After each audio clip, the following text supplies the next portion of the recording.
been a believer of, whatever you're doing, do the right thing, work hard, and you will be successful. To me, that's my recipe for success. It's just hard work and doing the right thing. Life is long. Sometimes taking a step back and helping someone now is the same exact person that 2 years from now, 3 years from now, 5 years from now could be the person who's helping you, right? We don't like cables flying everywhere. We like to tape everything down, make sure it looks pretty.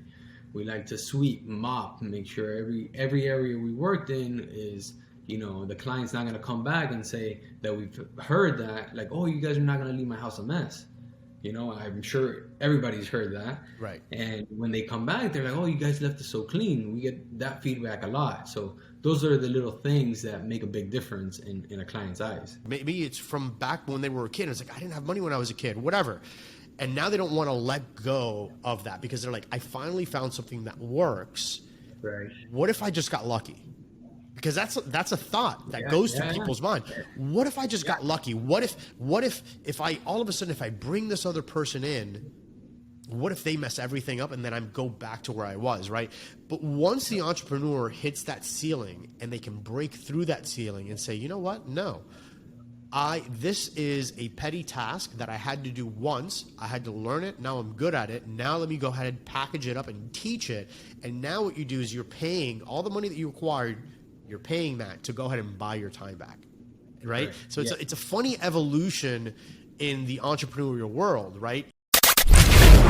Owning any type of restoration business is demanding of your time, your energy, and resources. And that's why we're here. This is Restoration Domination. If you're a contractor in water mitigation, mold remediation, biohazard cleanup, roofers, or public adjusters, you'll learn how to dominate using some of the techniques and strategies that our guests will share. We'll interview top industry insiders, movers and shakers, hustlers and hackers, and anyone dominating their industry. This is Restoration Domination. Hustle, hack, and dominate. And here's your host, Rico Garcia. All right, guys. What's going on? Welcome to another fire episode of Restoration Domination. Today we've got a really exciting guest. Been in the game for not that long, just 5 short years in the restoration games, but is already making some waves in the industry. And just wanted to bring him on because, again, he's a very upfront guy, very honest, and is very candid about the overall experience of what it takes to build a restoration company. And I always want to bring variety to the show because, again, no two people, no two entrepreneurs are ever going to do things the exact same way. Some people really want to go ahead and take aggressive risks in the marketplace. Other people want to play it conservatively, right? So today we have none other than Sebastian Evers from EverPRO, located here in Florida, right? You are located in Florida, right? Yeah, headquartered here in Florida, the good old MIA. Without further ado, Sebastian, thank you so much for coming on the show today. Rico, thank you for having me. It's a pleasure to be here. Thank you, brother. Thank you. So go ahead and fill in some of the gaps as far as the introduction. Like, who are you? Where are you from? What do you do? All the good jazz. Okay, Sebastian Evers, obviously, EverPRO Restoration. Originally, I'm from Colombia. From my dad's side, German descent. We lived there for about 9 years. Coincidentally, we pretty much lost our house. I was born here in Miami. We lost our house to Andrew on 92. Then we moved to Colombia after that. Lived there 9 years, moved back here in about 2000, and pretty much grew up here in Miami. Went to high school here, went to college over at UCF, played soccer all my life. I played soccer in high school, college, and played professionally for 2 years, and now I'm here. Here we go. So what got you into the restoration game? Pretty much a family member, still playing soccer, 2016, for a team here in Miami FC. It's a second division team. And there I've always been, even in college, figuring out ways, to make money or start a business or hustle. And I was looking for something extra to do. Our family, we have a printing company, so I would go play soccer, train, whatever, but we have a lot of downtime. We have a lot of free time during the day. We were only training in the mornings. All afternoon is pretty much free. So figuring out, what to do for extra income, which has always been my passion. And a family member mentioned about the industry, started looking into it, figuring things out, doing some research, opened up, a company. It used to be Insta Dry Restoration, which was the previous name. And we just started doing just dry outs, but it was very low scale. I wasn't really pushing it because I was still playing soccer. 2017 came around and we were little by little making more contacts, quoting more jobs, and doing a little bit more work, but nothing crazy. Then obviously Hurricane Irma hit, and then that's when everybody started making money. Exactly. Right. So let's kind of back it up a little bit, right? So off camera, we were talking about like how you got the experience and everything else. You were telling me that you kind of put everything on hold, even though you already had your company set up. And I think that's really interesting because there's a lot of people that go into a business and they immediately want to be the boss. They want to be the head of the company. They want to feel like, hey, I've got it all figured out. What I think you did that is somewhat humbling, and I think that speaks a lot to coachability. And I think a lot of athletes have this characteristic because as an athlete, if you want to get good at your craft, you have to understand, especially in a team setting, to say, hey, I don't have all the answers. Let me go ahead and listen to my coach. So what you did was you actually paused your company and got yourself aligned with another organization to kind of fill in the gaps on what you thought how the business operated. Is that correct? Right. Yeah. So I figured, when the hurricane hit, a ton of work coming in, and one, I didn't have the infrastructure. I didn't have, the true know-how of A to Z, how to do everything the right way. And me personally, I've always been a believer of whatever you're doing, do the right thing, work hard, and you will be successful. To me, that's my recipe for success. It's just hard work and doing the right thing. Not cutting corners, not doing shady things. So I took a step back. I partnered up with a company that was more established and pretty much made a deal. Hey, look, I can bring in jobs. I will work for free. I don't want any salary, anything, but I want to learn. I want to be on the field. I want to cut drywall. I want to put tarps up. I want to do everything A to Z. I want to learn the whole back end, how to build, what to do, what not to do. And eventually, once I have all the knowledge, I want to keep doing my own thing. So it was a mutual agreement, beneficial to the other company, beneficial to me. And it worked out great. To this day, we still bounce ideas back and forth. The tables turned a little bit when they were more focused on the restoration side. I advanced into, the mold remediation. We're doing fire, cleanups, shrink wraps, things like that. And now it's vice versa. When they have gotten jobs that they don't know what to do, they come to me and we partner up on those jobs, and pretty much I teach them. So it's been a great relationship, for the past 5 years. They help me, now I help them, and it's how it should be. Life is long. Sometimes taking a step back and helping someone now is the same exact person that 2 years from now, 3 years from now, 5 years from now could be the person who's helping you. Right. And I think that that's really, exciting. And I think that we should see a lot more of that within our industry. Help other restoration companies helping other restoration companies, right? Because everybody's in a different part of their journey.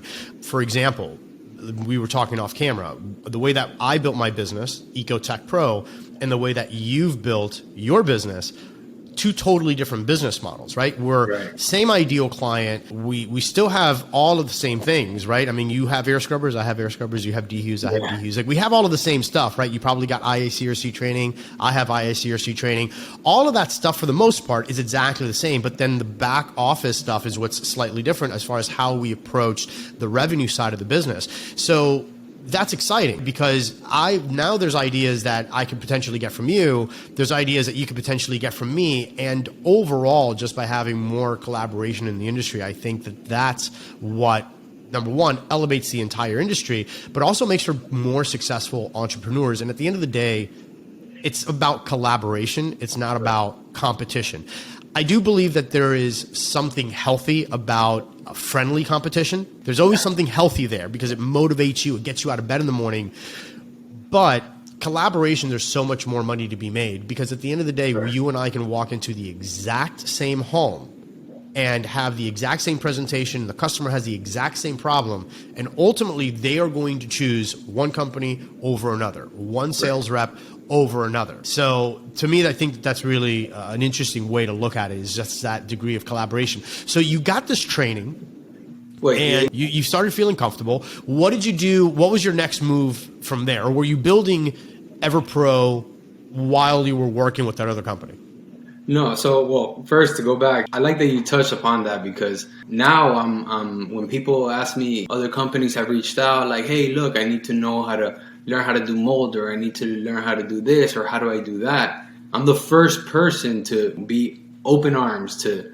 I've helped a couple of companies, and owners of restoration companies are like, whoa, but why are you telling them all, giving them all your tricks and this and that? I'm like, there's enough work for everybody. If you want more money, more work, we'll work harder, make more connections. But I mean, when I was starting, once I went off on my own, that company that I had partnered with, they didn't do mold, they didn't do fire. So I had to learn that, and I had pretty much a very hard learning curve because I didn't find too many companies, or I would reach out to this person, that person, and I felt like it wasn't really there was one company, On the Map Restoration. Eduardo from there, he's the owner. He has been, I always tell him I would be forever grateful because he pretty much took me in and, hey, call me if you need this, call me if you need anything. And that's what I try to do for the next person, because if it wasn't for somebody like him to go out of his way to help me out, maybe I would not be here right now. Right. And by the way, big shout out to On the Map Restoration. He and I have had several conversations. Again, another coachable guy, very, very humble, willing to help. We've had several conversations over the phone. He reached out. He actually heard my podcast that I had with the founder of 911 Restoration, Edon Spicer. And he was just talking about how great, how much he enjoyed the podcast. But again, that's what the industry should really be about. It's like, hey, what do I have that you could potentially use or need, or that could potentially add value to you, your business, yourself as an individual, as an entrepreneur who's looking to grow. And that's really what the entire industry is about. One of the main reasons why I developed this Restoration Domination podcast and several other things that we're looking to do within the industry is because if you look at the roofing industry, has tons of support, tons of training, tons of anything. But when you talk about water mitigation companies or restoration companies, mold remediation, biohazard, whatever it is, there's a huge gap. Unless you're getting your training from IICRC, that's it. And once you get your little IICRC card, that's it. They're like, there you go, off to the races. And no one else is talking about how to grow a business and exchange ideas in a very open type of format. So so big shout out to OTM as well. And it's just good to have good quality people in the industry. So it is. So good. So now you finally, you're helping other people. People are helping you. You're learning the business. Let's fast forward a little bit. What was your right now? And just to kind of clarify this and get this out of the way, right? Because everybody always wants to know about money. Some people have a taboo about talking about money. You would definitely be considered a small operation, just like I'm considered a small operation. Better than small is using the word boutique because it sounds more elegant. So we are boutique operations. Yes. That being said, we were talking off camera. This year alone, you're looking about potentially bringing in $5 million in revenue, correct? A little less, yeah. So $4.5 million in revenue overall, and then plus whatever trickles in from all of the insurance payments, right? That's nothing to shake a stick at inside of a 5-year time frame. Not a lot of businesses can go in and all of a sudden, 5 short years, it goes by in a blink of an eye, you can have a $3, $4, $5 million business. So let's talk about how you go about generating that revenue. What was it that you did in order to put yourself in a position to go ahead and bring in that kind of money? Were you doing third-party administrator work or program work, as they say, or were you out there hustling and making connections and getting deals? Pretty much everything has been just making connections and making deals. I have I mean, a lot of friends of mine from here, they're in the construction industry. So, a good amount of them, have issues. I'm their guy, their go-to guy. And then a lot of insurance work, AOBs pretty much. Right, but you're not, in other words, you're doing a lot of insurance work on the AOB side, but the insurance, you're not doing the actual program work. The insurance isn't saying, hey, I have this, right. So you're not doing TPA work. So cool. So have you done anything as far as like the marketing side? I mean, I know that you and I were kind of speaking a little bit about this. Any marketing, any new age marketing, Google Ads, website, anything like that? Like what do you have on the horizon there? No, so yes, like I mentioned to you a little bit, it's all, I mean, for the past 5 years, everything has been word of mouth. We haven't put $1 in marketing, which is not something that's necessarily good because I know how important it is to scale business, especially nowadays that everything is digital. So right now we're putting together a marketing campaign to start pushing a little bit of that, seeing what results we get. But really for the past 5 years, all been, networking and meeting people, connecting with people and, just pretty much being very honest when you do get those calls, because a lot of the times it's not something that is, people are freaking out and, they think that it's going to be a crazy amount of money. And you tell them, hey, look, in all reality is this is what the job costs. And they're like, well, this company was charging me X amount. And, so then when you're honest and you do the right thing, the word is just going to spread. Right. That's the way I see it. So it's most of our clients are a referral from another client that we did work for. And we helped them out in a very stressful situation for their end. And we just provide good service and, you're always going to get those calls back. Putting clients first is the fastest way to really gain a good reputation and to secure future business. Till this day, I have clients that reach out to me from 5 years ago, just because we were able to go ahead and put them first. And sometimes, and every client is different. Sometimes it's about considering their financial wherewithal. Do they have the money at that moment to pay for the services that they genuinely really need? And I think we've all kind of been there. We've all kind of have really been put in a situation and we're just a couple of dollars shy and we're like, oh man, this really sucks. Clients feel that too. And when you can help clients out monetarily like that, that's a big deal. Other times they don't want to feel like they're being taken advantage of from other companies. As long as you're just doing the right thing all the time by the client and you go in looking for a cheerleader, looking for someone who is going to be like, oh my God, Sebastian was amazing. Oh my God, Rico was amazing. Those are the kind of people that you want to develop. So it's what I call planting seeds. Like every time, like every day, you're just planting seeds and you're watering them, and in a very karmic way, eventually you get your payout, which is kind of the exciting thing. So let's switch gears here. Let's talk about the storm chasing aspect of your business, because a lot of guys that have been in the business for a couple of years just do not leave their backyard to go storm chase. And there's a lot of horror stories of restoration companies that have gone out there with a couple of guys and have lost their shirt. They've lost their local presence, and then they basically come back with their tail between the legs because they couldn't generate enough work or they couldn't, fund everything enough. So walk me through your first experience, like your first storm, how you chased it, what motivated you to go out there, what made you feel comfortable enough to make that decision? Well, yeah, I mean, the first things first is when people don't leave their home base is completely understandable, because that's what puts food on the table year round. A storm is a couple months, depending how severe the storm is and how deep you want to go into it. It could be a couple of years, 1-2 years. But that's the main thing that I always wanted to have before I even chased the storm, was a structure here so that everything that comes in day to day, that's not lost. Because that is priority in my eyes over the storm itself. So for example, I mean, we send guys to Louisiana right now, but we still have guys here. We're still working here. The operation, is still moving forward here. And the Orlando guys are in Orlando. They didn't leave because we have, thankfully, a good amount of work there that if we leave, it could ruin a lot of referrals that we get over there. So yeah, that was my main thing. Going to Michael, it was tough because I like to be on top of everything. So, I was flying back and forth just like I am doing now with Louisiana. I'm in Louisiana every week, and I'm here every week, and going to Orlando in 2 days, and then on Monday I'm going back to Louisiana, and then coming back here the next Monday.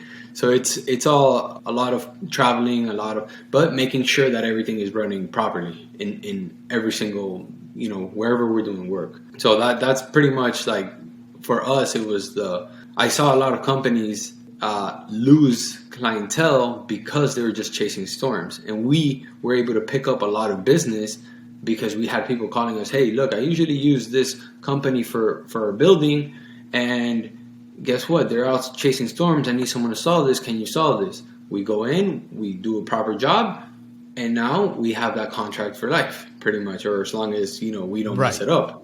Right. So we've done a lot of business that way, both in Orlando and here in Miami, and which has been, a blessing to us, because obviously every business is good business. Right, exactly. And just, again, good example of this is anytime there's a storm, especially like outside of Florida, and if you just go to like any warehouse, like any supply house, like a Home Depot or a Lowe's, and all of a sudden you see like half the parking lot is empty. And that's just what that tells me, is that those are contractors. These are all people that are going ahead and chasing storms. And again, nothing wrong with that. I know that there's guys that go out in a couple of months make several millions of dollars, depending on the capacity that they have in order to fulfill the projects and whatnot. Plenty of money to be made, but on the flip side of the scenario, there's also a lot of these smaller contractors that are going out there, and they're just not, number one, they're not built for it. Number two, they don't have the financial wherewithal, and it's expensive. So talk to me about like the expenses that you've gone through just getting guys from Florida to, a storm area, and how consistent that is. Because sure, you're closing a lot of deals, but that's not cash money every day. Right. So let's dive into that. Yeah, I mean, it's a big investment. Obviously, you're paying. I mean, at least for EverPRO, we pay for the guys that we bring from Florida. We pay for, obviously, every day they're getting paid more than they would normally get paid here. We pay for their housing, breakfast, lunch, dinner, snacks. We pay 7 days a week, and we try to work only 6 days. Give them 1 day paid off, so they can just rest and recharge. And yeah, it's with materials, with finding housing over there. Everything is just a lot of expenses. But what we try to do is we're building a team in Louisiana. So through a friend of mine, his friend's uncle is now working with us. He has experience in restoration. He worked in Houston. And now what we're doing is building a team around there. So my goal is to have, I'm training him of how I like things done, and with our policies, with our vision, with our ethics, everything, and having him be the go-to guy with the clients. And I'm sitting there in three-way calls, listening in how he talks to a client, how he schedules an appointment, what he says, what he doesn't say, and I'm sort of coaching him to pretty much follow our philosophy. And my goal is to have a team established there with local guys from there, and bring back the guys that are from Miami. Absolutely. Something that I think is really interesting and a good concept, good business practice, especially if you're chasing a storm, is every time that you mobilize to a disaster, to any kind of storm or what have you, if you have the ability to kind of plant a flag there in that location and say, okay, well, I'm not just going to be in, do a quick cash grab and then get out. But if you have the ability and the financial wherewithal, and if you already have enough policies and procedures in place, standard operating procedures in place to where you could say, hey, by the time that we leave this place, we're still going to have a permanent local footprint. So, and that's something that over time really compounds as well. And before you know it, you wake up one day and you've got, 20, 30 branches throughout the United States. So is that kind of the mindset that you're going after? Yeah, so that's the idea with that, because the local guys from over there, I mean, unfortunately, they lost their jobs due to the storm. So they were pretty much, they had nothing. They were first clients, and as we were talking to them, And they asked, hey, is there anything I can do for a little extra money or this and that? I'm like, hey, look, what experience do you have? Oh, I worked restoration in Houston. I'm like, okay. So he's like, I know, yeah. So I was like, teach me what you know, just so I get an idea of where they're at, and then he was talking to me some process. And I'm like, okay, he has a very good idea of how it works. Now let me just tweak it to have how we like to do things. Yeah, so now I'm working on getting them looking into the licensing and everything in Louisiana and seeing what can come from that, because he happens to know how to do mold jobs. I'm like, okay, so that's the second phase of all hurricane disasters. Right. So we're figuring out how we can get him licensed in Louisiana and do everything the right way, so that I'll still be doing the whole back and forth. I love traveling, so it's not a big deal to me. Right. And just making sure that that's just running, on point. And like you said, it's funny you said like boutique. That's really like what we consider ourselves as well, because we like to do every job perfect. We don't like cables flying everywhere. We like to tape everything down, make sure it looks pretty.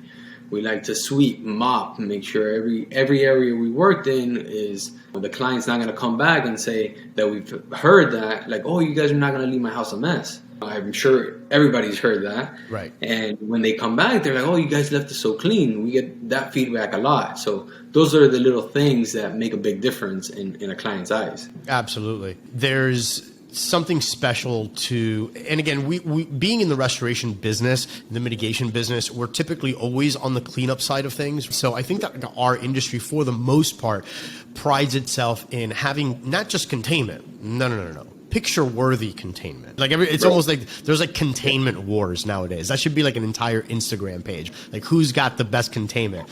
So taking that extra time to like tape up, the wires and to clean up and to make sure that everything is nice and meticulous, like that's what the client is really going to take away, because they don't understand that an air scrubber had to run in order to basically clean out the mold spores out of the air that you couldn't see to begin with.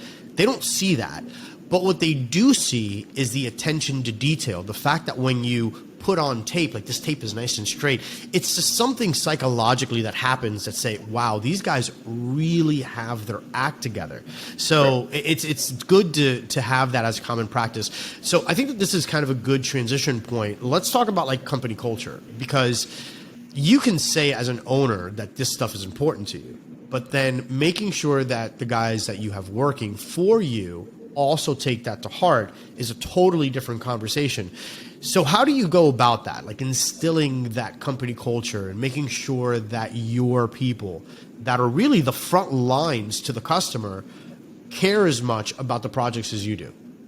Well, it's really been, that's probably been one of the toughest areas to deal with, because it's not their company at the end of the day. So they're just there, whether they do the job or not do the job, they're going to get paid, or whether they do it properly or not properly, they're going to get paid. So pretty much it took a while. What helped a lot was that I was physically on the field with the guys, doing every job, cutting drywall, cleaning up. Hey, we can't leave this like this. We can't leave that like that. We have to take this. We have to do that. And the main guy that, my main tech, he's like my right-hand man. He's been with me for 4.5 years, 4 years, I would say, 4.5 years. He keeps everybody accountable. He does not leave a job site if it's messy, if it's ugly, if it's tape is crooked, he rips up the tape, retapes it. Do it again. That's because, and I've heard him, talk to the guys, and hey, that's not how Sebastian likes that. That's not how Sebastian likes this. This is how he likes it. This is how he likes it. So he'll train one person, and then that person is accountable for the other person, and then he'll go check on them, making sure that they're doing the proper job, or their helper is doing the proper job.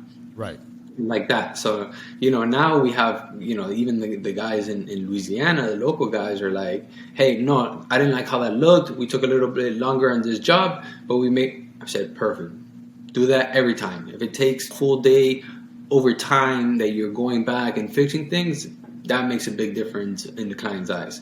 Right. So it's been tough, but it's just a matter of repetition and making sure that you're on top of everything. Now, if I was sending the guys out and not even checking on their jobs, I see all the pictures. I see everything. Hey, why was this left like this? Oh, I didn't notice that. Let me go back and, take care of that.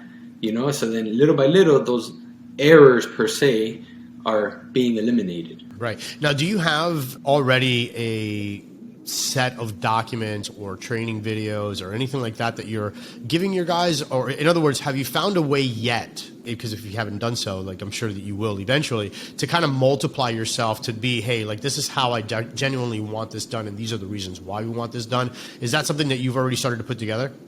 So, actually, it's something that's in the works. As I was mentioning to you before, I had a hard time delegating. I was doing all the invoicing, I was doing all the estimates, I was doing everything. So, the company that I spoke to you briefly about, that I hired, it's called Rollback Ally. They handle all my back end. So now they do calling, all the inbound, outbound. They do collections. They do. Now we're starting with the marketing. They're handling all the marketing. They're handling all the processes. They're handling everything. So we're pretty much trying to put a manual together of how EverPRO works from A to Z. So if you were to give it to any tech, he can study that, and pretty much you should know what they need to do. Or if they are confused on something, instead of calling me or calling one of the techs, they can just go back to the manual and just, hey, this is what we got to do, this is what's next, and so on and so forth. So that's been something that I'm very disorganized with, but this company's been helping me get really on point with everything. Right. And again, just it's one of those things that when you're wearing all of the hats, and again, 5 years in business really isn't that long. I bet you it just feels like it was yesterday that you just started the company. And and so it just passes by so quickly, especially when you're going from job site to job site to job site, shaking hands, you're kissing babies, you're building relationships. There's a lot of things that have to happen in that small period of time. And then for you on top of that, to have all of that knowledge and then to sit down and then organize it in a way that somebody else can go ahead and digest. Because now you have to break yourself up into, okay, the manager, the general manager, the project manager, the tech, the accountant, the marketing guy, the relationships management guy, like all of these different jobs, because these are, in fact, independent jobs. As a solar entrepreneur, you're kind of handling all of that. So to bring it into a document or like a video and break it all down, it's very, very time consuming. And a lot of business owners don't want to take the time to do that. Right. But that's part of the reason why I think a lot of business owners stay in the truck and they can't find that upper management. What's your opinion on that? No, I agree. And that's why, I'm very, very happy and grateful for where we're at a point in time. But I 100% agree. I feel like that's what makes a difference from, staying and growing like this to growing way faster. Delegation, everybody I meet that's, starting out and, my main thing is delegate, yes, can you do it all? Yes, absolutely. But what is your time worth, really? That's what a mentor of mine told me. Hey, yes, you can do this, but why are you on a roof? What is your hour worth being on that roof? Put a monetary value to that, and what can you be doing with that hour if you weren't on that roof? Do you have the capital to find somebody else to replace you on that roof? If you don't, that's okay. Stay on the roof. If you do, hey, go find another job. Go find 2 more jobs. Go meet somebody that owns 10 properties. Go figure out the next lead, as opposed to, just doing everything. And same thing goes with, I remember countless nights that there would be a networking event, but I'm like, no, I have to finish these invoices. I can't go to this networking event because I have to plan for tomorrow. I have to go, late at night to pick up equipment or make sure that everything is good or this or that, as opposed to delegating that out and going to that networking event because you don't know who you're going to meet at the next event. So then that was probably one of the biggest struggles for me to finally give somebody else the the power to do the X, Y, or Z. But now that finally I've gotten to do it, it's been the best thing. Yeah, once you learn the power of delegating your responsibilities out to the right individual, it's amazing, because now what you're doing is like, okay, first what you're doing, and I think it's just a natural evolution of business. First, the entrepreneur goes out and he has a whole lot of time, but he doesn't have a lot of money. So what he does is he takes all of his time, all of his energy, all of his resources, and invest it to doing the projects, meeting people, whatever. And then finally gets to the point where it's like, okay, I'm getting the money. But now you're so indoctrinated with the action of being busy, and just making the money. And in some way, it's a limiting belief, believe it or not, that's actually cemented in most entrepreneurs' mind, which is, well, I didn't have money. Like, I remember when I didn't have money, or maybe it's from back when they were a kid. It's like, I didn't have money when I was a kid, whatever. And now they don't want to let go of that, because they're like, I finally found something that works. Right. What if I just got lucky? Because that's a thought that goes through people's mind. What if I just got lucky? What if I all of a sudden, if I bring this other person in, what if they mess everything up and then I go back to where I was? But once the entrepreneur hits that ceiling and they can break through that ceiling and say, you know what? No. This is a petty task that I had to do once. I had to learn it. Now I'm good at it. Now let me go ahead and package it up and teach it. And now what you do is you're paying all the money that you acquired. You're paying that to go ahead and buy your time back. So it's a funny evolution in the entrepreneurial world. You have time to get the money. Then you spend all that money, or a good portion of that money, to go ahead and buy your time back so that you can do bigger and better things. So it's very interesting to see that evolution. Yeah, and it was, I tell you, one of the toughest things was that for me. It was, like you said, it definitely did cross my mind a couple of years ago. Hey, what if I just got lucky? What if I don't want to, I want to, get every penny and just save it or invest it or whatever it may be. But if I hire somebody else, then it's, then I have to make a commitment to them pretty much to start paying them X amount.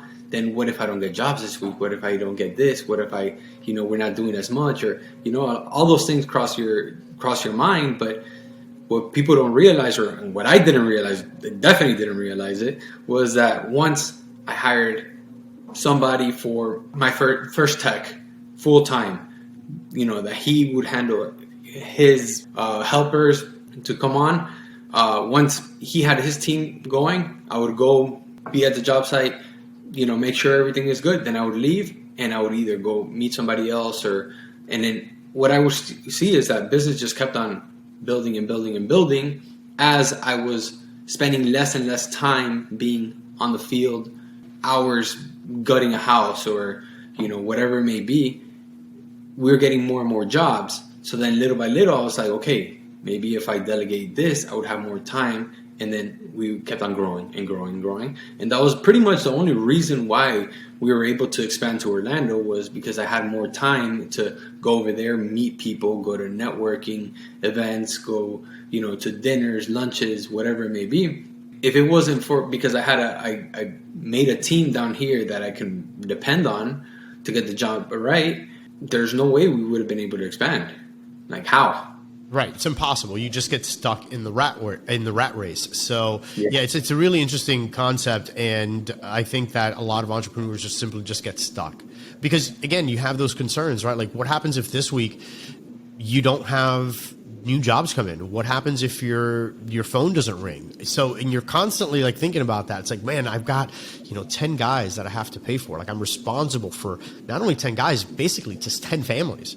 It's what happens? So that's a very, very scary thing. But again, it's part of that limiting belief that a lot of entrepreneurs kind of carry around, and just to see people breaking through that is always a very interesting concept, right? Especially talking about it, because everybody kind of expresses the exact same fears of what it's like, but there's also this huge sigh of relief. Like, once you finally let go, you're like, oh wow, that was amazing. I should have done this a long time ago.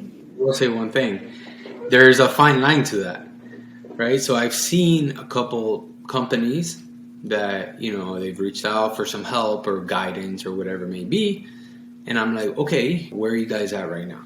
Okay, no, I just bought 3 vans, I bought a warehouse, I hired 2 full-time employees. I'm like, okay, well, how many jobs are you bringing in? You must be bringing in a decent amount of jobs. Well, no, right now we're working on the marketing. We're doing 3 to 5 jobs a week. And I'm like, do you need all that? So unfortunately, I've seen a couple companies, not succeed because of that. They spend a ton of money in equipment and in vans and everything aside from spending time on bringing in jobs and growing organically. So there's definitely in my eyes, my philosophy is grow as your company is growing. It's just tough when to find that middle ground. Right. So a lot of people go into the business saying they want to be the big dog. They want to be the big boy on campus. So what they'll do is they didn't have to bootstrap, and they have the financial wherewithal to go out and buy 4 trucks right out of the bat and go ahead and get the fancy warehouse, because really what they're interested in doing is saying, hey, look, I have this business. Well, no, you have the tools necessary in order to run an operation, but that's not necessarily a business. What has happened is with a lot of entrepreneurs that have had to bootstrap their operation, you find you don't have a lot of resources, but you have a lot of resourcefulness. So now what you have is the ability to go ahead and start really building that business in a very organic type of way. So a lot of these other guys that you're talking about will spend a lot of money on all of the bells and whistles, and it looks like they have a great organization, but there's no revenue. And ultimately what you need to do is just be concerned about the revenue. Like, number one, where are the deals coming from? If your phone's not ringing, you don't have a business. Unless, of course, and again, some people will argue with this, especially in our industry. It's like, well, my phone always rings, but they're doing program work. That's an animal in and of itself. But for the people that are not doing program work, and again, nothing wrong with that, right? It's just you have to pick your poison. You have to really concentrate on building, your business from the ground up, and then not having the fear of buying the extra van, of buying the tools that you need. So there's 2 major camps. There's the people that went into the business having the resources, but they never had to bootstrap. So all of a sudden the resourcefulness is out the window. Now they're not even sure how to get business. The other side is the entrepreneur that had to bootstrap, didn't have a lot of resources, but had a whole lot of resourcefulness. But then he gets the money, and now he's fearful of letting it go. So finding that happy medium is where it becomes really interesting. Right. Yeah. That was my whole point. Is it's figuring out that happy medium between the both, because not to go one extreme or the other. Right. And just grow as your company expands, and this is where having your own internal policies and procedures really helps as well, because it also makes the hiring process that much easier. Because once you can identify, hey, like who you are as a company and what you believe in and how you want everything to be done, now you're not just hiring out of desperation, you're hiring with some degree of integrity. Like, you're going out looking for the person that's actually going to move the needle for your company. So what is next on the horizon for EverPRO? What do you guys have planned over the course of the next 12 months, 5 years? What are the goals? Well, within the next 12 months, obviously right now, this, the whole Louisiana, well, I would say more within the next three to 6 months, it's, figuring out how we can get, a solid operation there that, we don't not to just service like only hurricane clients, but the regular services that we do for everybody here that are definitely needed over there. The more research, the more conversations I have with locals, it's just like Florida. It's humid and it's on the water, and there's always something happening. The need for it is there. EverPRO, the next thing is trying to get that going and growing the Orlando office a little more. I've never dreamt of having a ginormous operation. I dreamt of having a very small operation that does a lot of work, that is very efficient with their time, and it's not, just doesn't have, I've gone to a couple of operations and, they have techs sitting there all day just waiting, but they have this grand warehouse and, a ton of trucks and this and that. to each their own, but that's just not what I personally believe in. And if my guys are sitting down one day and they have nothing to do, I'm worried, right? So that's where I have to, get on my horse and make sure that, every day there's something to do. So knowing everything that you've gone through, if you could turn back the hands of time, like what are the things that you would have done differently in your business to expand, to have easier growth, more growth? Like what would you have changed in your business now that you've got some bumps and bruises, you've been in the game for a while, you've had some wins, you've had some losses? What would you do different? I would honestly just start with all the back end. You mentioned the processes and having a structure, a proper foundation, because I feel like we have a great structure both in Orlando and in Miami, with on the field type of work, but not the back end type of stuff. So like I always tell our colleagues, and they've helped them out as well, that this Rollback Ally company I talk about is, I tried the whole Thailand thing. I tried, getting the VAs from over there, and it's not professional. It didn't work out for the way I want to do things. I want to do things, everything I do has to be done properly. So these guys have pretty much taken all our database and made, the craziest projections, MBRs, and everything that they do is just been great. So I would suggest making sure that, one, you are doing things the right way. You're not, trying to cut corners, which, you see some of that. You do things the right way, you're always going to have work. You're honest with clients, which is the most important, and you provide the best customer service you can possibly provide, because customer service, at least to us, is everything. We have one unhappy customer. I'm trying to figure out how I can, get on their doorstep the next day and talk to them to see what went wrong and what we can do to make it right. And then even if we can't make it right, they appreciate the effort of, at least trying. But we try to get feedback from customers who have had previous experiences with different companies, and we ask, hey, how did that company, service you? Were you happy? Why did you call us? Getting that client feedback has helped us. Like, hey, 5 clients complain about X, let's not do X.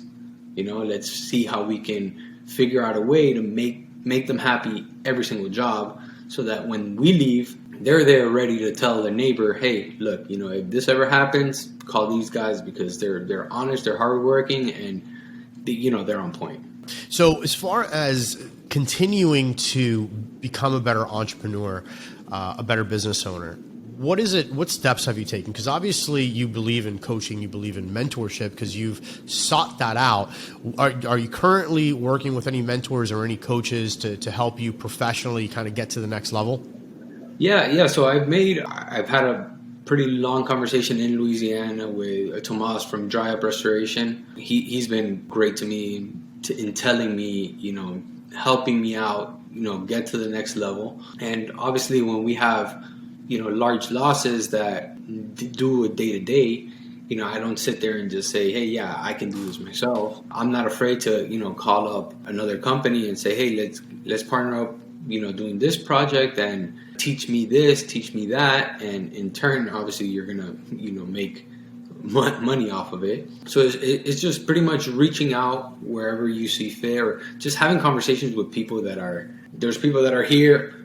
Some people may say we're here, but there's people that are doing way quote unquote better in the revenue sense, or they had more experience, or they can say, hey, I wouldn't do this, or I would do this, go this route, be careful when you do this or that. So it's just reaching out whenever you're uncertain about something, putting your pride to the side and just getting genuine help. Like, you want to do a better job. You want to be the best that you can be. And if you think that you know it all, it's impossible. If you're the smartest guy in the room, there's a problem. There's a big problem. You need to find a new room to be in. Yeah. 90% of success, 9 times out of 10, 90% of success is just reaching out and asking for what you need. Whether that's asking for a client to go ahead and sign your contract, or just asking for the information that you recognize you don't have, or the processes that you don't have. And bringing in, putting your, like you said, putting your ego to the side, putting your pride to the side, and reaching out to another organization sometimes is highly, highly profitable. It may not be as profitable financially right then and there on that particular deal, right. But long terms, the dividends that it pays, because if you are missing a major piece of information in your business on how you let's say, for example, you don't know how to do a particular project, but now you partnered with another organization and you gave them 50, 60% of the project, hell, 90% of the project. But now you paid for that knowledge. Now that's something that no one can take away from you. Now you can use that over and over again. And not enough people do that, I don't think, right? And there's so much great information out there. And most real entrepreneurs, the guys that are secure with themselves and gals that are secure with themselves and that understand that it's not always about competition and that we can all work together. When you get in contact with a business owner like that, they'll be like, yeah, sure. What do you need? Let's carve out some time. I'll help you out with this project. If you come at them right and you come at them from a place of integrity and humble, and you're not, you're actually coming like a student, people are more than willing to help you out. Right. No, I agree 100%. And I've come across people that are hesitant to help you out, which is okay. Everybody's different. But if you really want to learn and not just try to get knowledge without, giving something in return. It's like people don't like doing things for free. Not many people. Personally, I don't mind it because I'm happy with the amount of work that we have. And if I wish I would have had more people that would have helped me out. I didn't have money. I didn't have this X, Y, or Z. And I really just wanted to grow and learn and learn and learn. So I'm always happy to help anybody for whatever I can, whether I have a lot of knowledge or a little knowledge. I mean, someone's always going to have more knowledge and less knowledge than you. Right. Well, and on that note, if someone wanted to go ahead, who's watching this, hearing this podcast, if anybody wanted to go ahead and reach out to you, what's the easiest way for them to go ahead and contact you? Well, EverPRO email Sebastian at EverPRO Restoration.com or on Instagram at EverPRO Restoration or at EverPRO Restoration CF, Central Florida. And I'm always in tune with the guys that are handling the social media. And also my email, goes straight to my phone, on my phone all day, obviously. And I'm always here to help, really. Fantastic, man. So first things first, just thank you so much for taking the time today and sharing your journey and your experiences with what you've been able to accomplish so far in the business. And again, hopefully we can go ahead and do this again sometime. All right? Yeah, absolutely. Thank you for having me, and I appreciate what you guys are doing with the podcast, because that's definitely, you don't understand how many YouTube videos I try to look up and there's really nothing to get, some real, not inside information, but just, what people's experiences are like. That's exactly why we put this podcast together, man, because the exact same thing that you went through, I think that so many other people were just yearning for that insight, having just conversations and again, our experiences in our business is, I don't want to say that it's unique, but it's a different sector of the marketplace that not a lot of people are talking about. There's a lot of technicians, there's a lot of all of these, organizations, but everybody's kind of keeping it all to themselves. And the whole idea was, let's go ahead and get it out there. Let's go ahead and show how much of a community we actually have in the restoration industry, how willing we are to help each other out, and to go ahead and hopefully inspire other entrepreneurs that are either in the space or are looking to get into the space, because again, there's more than enough love for everybody else. Sebastian, man, thank you so much for jumping on. Let's do this again. Everybody out there in the Restoration Nation, make sure that you reach out to our boy Sebastian at EverPRO and tune in next time. You've been listening to Restoration Domination, interviewing the restoration business's top industry insiders, the movers and shakers, the hustlers and hackers. We hope you've gotten some useful and practical information from the show. Make sure to like, rate, and review. Hook up with us on Instagram and subscribe to our YouTube channel at Restoration Domination to catch video interviews, highlights, and behind-the-scenes content. And follow your host at Rico Garcia Jr. Till next time, this is Restoration Domination. Hustle, hack, dominate.